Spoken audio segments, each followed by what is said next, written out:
Hi guys, nandito ulit ang yung PG, ang poging gutom.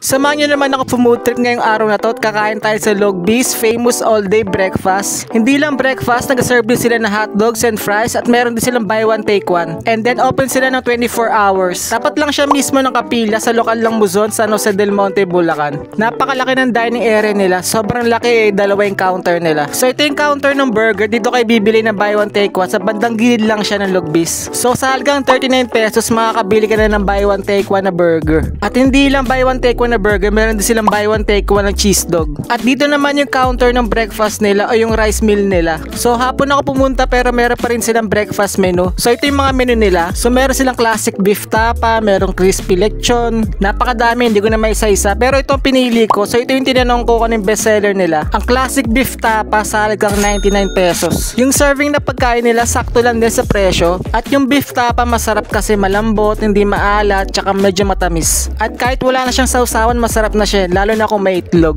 Kahit breakfast, merienda, dinner, recommended talaga tong beef tapa nila. So after niya, nagtry naman ako ng buy one take one na burger, pero ito yung may cheese. Sa halagang 59 pesos, pero yung regular 39. Base sa itsura, mukha lang siyang plain na buy one take one na burger at same lang din sa lasa. Yung mga nabibili mo na buy one take one, same lang din sa lasa na ito. Sa condiments lang talaga ng kakatalong, lagyan mo lang ng ketchup to, masarap na to. So hindi siya masarap. Masarap naman, medyo boring lang. Boring na masarap, meron ba nun?